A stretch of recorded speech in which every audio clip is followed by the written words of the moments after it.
Black Bolt and White Flare already look like an incredible set. This is our first split set outside of Japan. Every Pokemon is getting an illustration rare or special illustration rare, and on top of that, like the Pokeball rares and the Master Balls, there's going to be a ton to collect. And for players, we've already seen a bunch of very playable meta warping cards. And today, we're going to look at a couple of other new ones that have recently been revealed. I'm Jet from InThirdPerson.com. Make sure to like the video, subscribe to the channel, and let's talk about this latest round of Black Bolt and White Flare cards. If you're sick and tired of Budew, I've got some bad news for you. We've got Frillish and Jellicent EX, and we're actually going to start with the Frillish because this is actually kind of important here. 80 HP Pokemon, so we can't find this with Buddy Poffin, which is unfortunate, but it does have the attack Sea Shadows for a Psychic Energy. You do 20 damage, and during your opponent's next turn, they can't play any item cards from their hand. So it's the Budew effect. You are doing a little more damage, but you actually have to have energy to attach, which is going to make it tougher to use than Budew. But the trade-off is you can evolve up to Jellicent EX, which is a psychic Pokemon with 270 HP, and instead of having to attack in order to get the item lock, this is passive thanks to the Sea Curse ability, where as long as this Pokemon's in the active spot, your opponent can't play any item cards or attach any Pokemon tool cards from their hand. So not only are you passively item locking without having to attack, you're also preventing your opponent from attaching tools. And I have played a bunch of Budew at this point, and there are times where your opponent being able to attach tools can screw you over in certain ways, but if you can just shut off items and tools, that's nuts. Now, the attack is actually not that bad either. Power Press for a Psychic and a Colorless does 80 damage, and if this Pokemon has at least 2 extra energy attached, in addition to this attack's cost, this attack does 80 more damage. So obviously you could play this with Gardevoir EX for that extra energy acceleration, swing for 160 while also getting item lock there. Now, 160 is not necessarily the best number. You will take out a Squawkabilly in one hit, but you're going to have to multi-shot a bunch of multi-prize Pokemon in order to get the win with just the Jellicent. So I don't think you can just win off of a Jellicent deck by itself, but maybe as a one-of tech in a Gardevoir, this could do some damage. One could also argue that this version of item lock is not as good as Budew, because once Budew does its attack, the item lock is stuck. Meanwhile, with Jellicent EX, it's passively on when Jellicent's in the active, but if you can gust it out of the active with Boss's Orders or Prime Catcher or Iron Bundle, then Jellicent EX's item lock does not work anymore. So there are definitely some pros and cons to this one. I do think this card has potential and could see some play in certain decks like a Gardevoir that can cover that extra energy acceleration. I don't know if people would just this isn't going to be a Budew replacement. You can't just play this in any deck. And I mean, I guess you could, but I don't think it's as good, especially with the retreat cost being 3 and you need Psychic Energy to attack. I don't necessarily see this as replacing Budew, but in Psychic decks, potentially getting an even more aggressive item lock, ugh.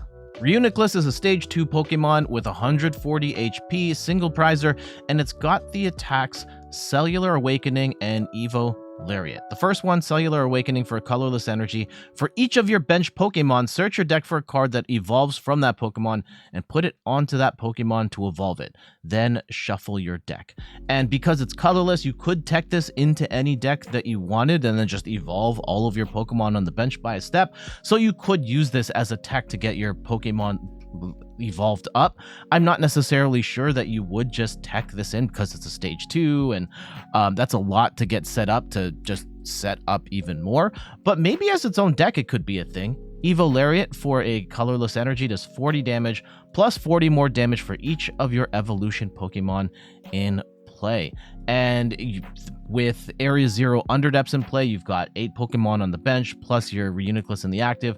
That could be upwards of 9, and 9 times 4, 360, plus the 40 damage. This could swing for upwards of 400 damage. And that seems like overkill off the top of my head, but we are also entering an era soon where Mega Evolution Pokemon are coming out, and we've seen at least Gardevoir, Mega Evolution Gardevoir EX has 360 HP, and they're probably going to be Mega Evolutions that go even higher than that. So potentially getting a 3-prize knockout with Reuniclus is pretty incredible. However, getting 8 to 9 evolution Pokemon in play is a lot to ask for. So I'm not sure this is going to be the most reliable deck, but it certainly seems like a lot of fun.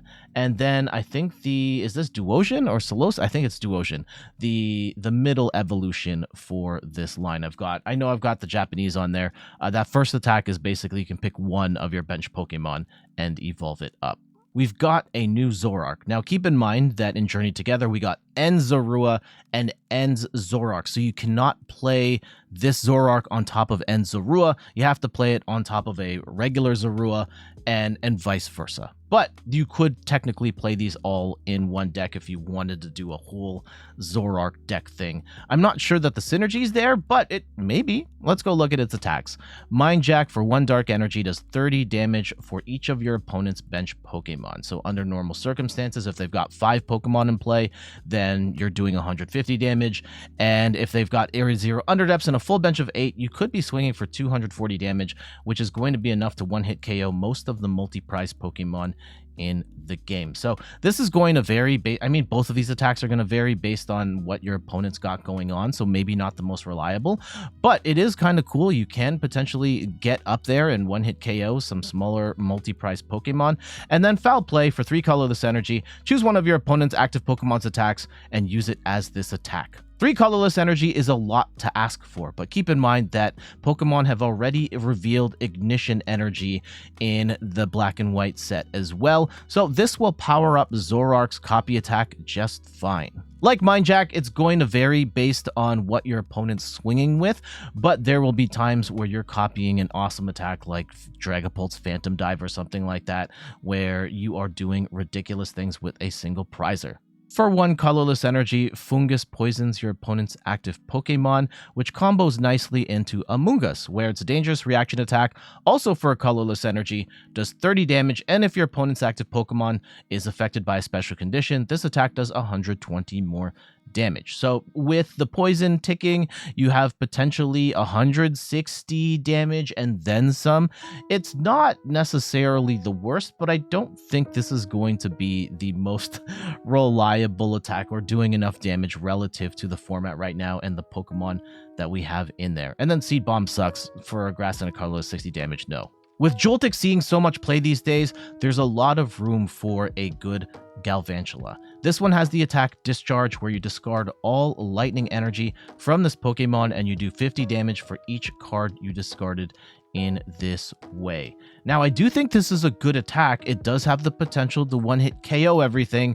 I'm not sure you would put this in our current form of Joltik box, where you use the Joltik to power up 2 lightning and 2 grass energy. I'm not sure you want to invest those lightning attachments to this Galvantula, because at that point you're only doing 100 damage. But there are other ways of accelerating lightning energy, including Electric, which we are getting as part of the Black Bolt and White Flare set, which lets you attach a lightning energy from your discard pile to one of your bench Pokemon. We still have Electric Generator in the format, and then we have Magneton as well. So I'm not sure that this Galvantula necessarily fits Joltik box as we see it, but there is potential in this card as an attacker in some other variation of a lightning deck. And I think that with Electric coming back, we are going to see more of that old style Miraidon deck where we're using electric generators and electric like we did Flaffy at the beginning of the Scarlet and Violet era.